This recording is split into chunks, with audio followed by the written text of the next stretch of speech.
नमस्कार, आप देख रहे हैं ZTV इंडिया न्यूज और मैं हूं आपके साथ ज्योति कनौजिया। आइए रुक करते हैं खबर की ओर। जहां एक तरफ उत्तर प्रदेश सरकार अपराध को कम करने के लिए रात दिन एक कर रही, वहीं जनपद अमरोहा के थाना बचरायू पुलिस अपराध पर रोकथाम करने में नाकाम साबित हो रही।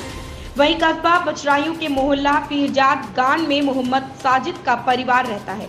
मोहम्मद साजिद के 4 बेटे हैं। आरोप है कि पूरी वारदात बीते 23 मार्च सन 2022 की है, जहां मोहल्ले में मामूली सी बात को लेकर बच्चों में झगड़ा हो गया। वहीं इसी मोहल्ले पीरजाद गान की रहने वाली सीमा सप्लायर ग्रुप के लोगों ने बच्चों के साथ मारपीट की। इस छोटे से विवाद में सीमा सप्लायर ने पड़ोस के रहने वाले साजिद के बेटों को अपना मोहरा बना लिया और पुलिस से हमजोली होकर उन पर छेड़छाड़ का मुकदमा दर्ज करा दिया।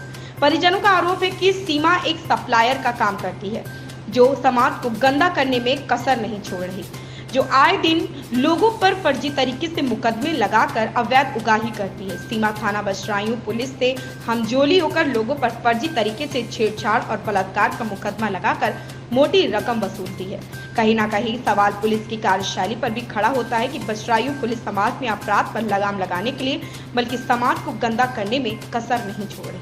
इस दौरान इस बच्चों के मामूली विवाद में बात इतनी बढ़ गई कि सीमा सप्लायर ने पीड़ित साजिद के बेटों पर छेड़छाड़ बलात्कार का फर्जी मुकदमे लगवा दिए।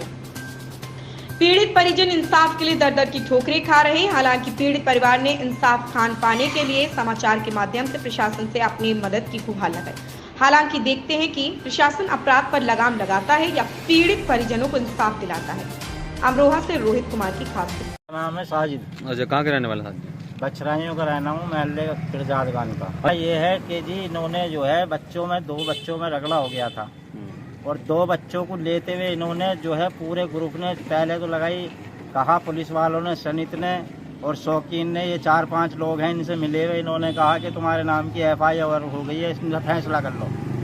फैसला करने के लिए हमने कहा कि जी कर लो। तो फैसला करने के लिए यानी कि दबाव डालने बजाय हमारे पुलिस, जिसमें सनित भी है, और डालने के बाद में ये कह रही है कि जी ऐसा है कि आप फैसला कर लो, मान जाओ, वरना मैं तुम्हारे नाम मुकदमा लिख दूंगा।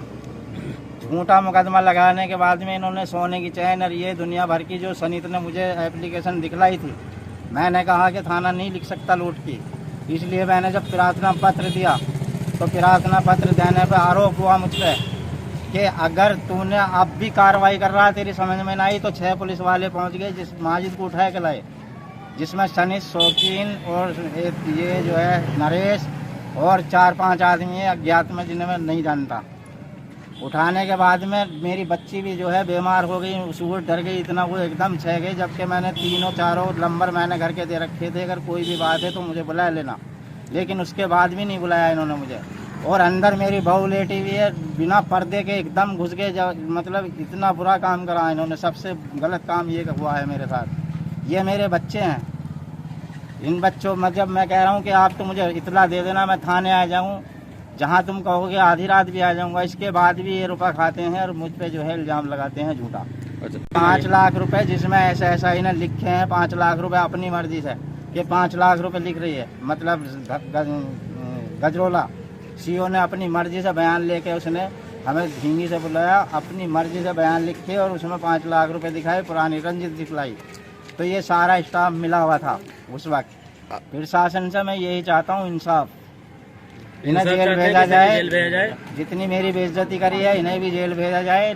जो ये मेरे घर पे गए हैं फ़ोन नंबर देने के बाद में, इन्हें भी तलब करा जाए।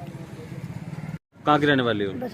बच्चों में से लड़ाई होती, इतना बड़ा केस बना दिया इन लोगों ने, बच्चों की लड़ाई में। अच्छा, बलात्कार का केस बना दिया इन्होंने। अच्छा, सीमा ने, उजमा ने, बलात्कारी का झूठा वो लगा रहे हैं। ये हमारे ऊपर भी केस डाल दिया, हमने की गवाही दे रहा तो हमारे ऊपर भी मुकदमा डाल दिया इन लोगों ने, हमें भी फंसा रहा है। पठेपुराई में वहाँ पर भी घेरा इन लोगों ने। बताओ, ऐसे तो हम कहीं निकले पड़ेंगे नहीं, हम बच्चों को करने करेंगे। पठेपुरी में मेरे पीछे लगी, कहीं घर पर गई, वहीं कहीं मेरे पीछे पहुँच गई है। तो ये नहीं कर दिया हमारी कोई भी। एक बार वो बोलो, मोहम्मद माजिद है, बचरायू का रहने वाला हूँ। बताइए क्या मामला है? मामला ये है कि हम यहाँ पे काफ़ी टाइमों से रहते हैं, तो ये हमें धमकियाँ देते हैं। यहाँ के कुछ गैंग है जो थाने के पीछे पड़ता है कॉलोनी, तो सर वहाँ के जो लोग हैं कुछ ऐसे हैं, बहुत गंदी मेजोरिटी के लोग हैं, तो वो धमकियाँ देते हैं और मतलब लोगों से पैसा लेते हैं, गंदे गंदे उन पर 76 वगैरह ऐसे कुछ रैप लगाते हैं और सर उनसे पैसे ठगने का उनका काम है।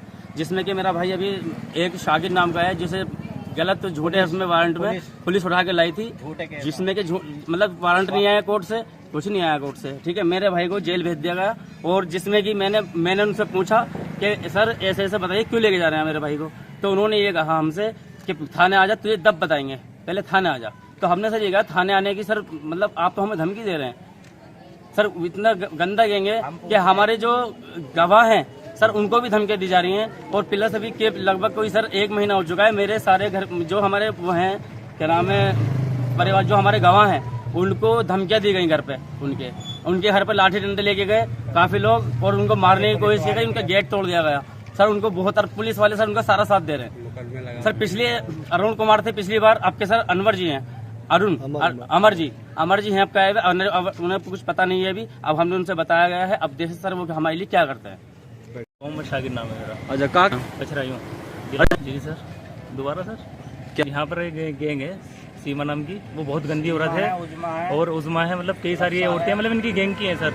ये सब पे मुकदमे लगाती हैं, मतलब पैसे 76 लगाती है, दुनिया भर के केस लगाती हैं और उनसे जुड़े जुड़े मुकदमे लगा के उनसे पैसा खाती हैं, ठीक है। और जिसमें इन्होंने मुझे भी उठवाया, पुलिस वाले थे, एक तो सनीस सर थे और उसमें एक सोनू थे और एक शौकीन और नरेश दरोगा और एक और थे इनके साथ में, इनकी शादी थी, इन्होंने मुझे जेल भेजा है सर। और इसमें भी मेरे कोर्ट से कोई 72 लोग सर बहुत लोग, इन्होंने पुलिस वालों को भी सर यही धमकी दी थी कि 76 लगा दूंगी इस पर पहले सर कुछ भी नहीं हो रही सर, मैं बोला कोई सुनवाई नहीं हुई। ऐसी खबर से जुड़े रहने के लिए आप देखते रहिए ZTV इंडिया न्यूज।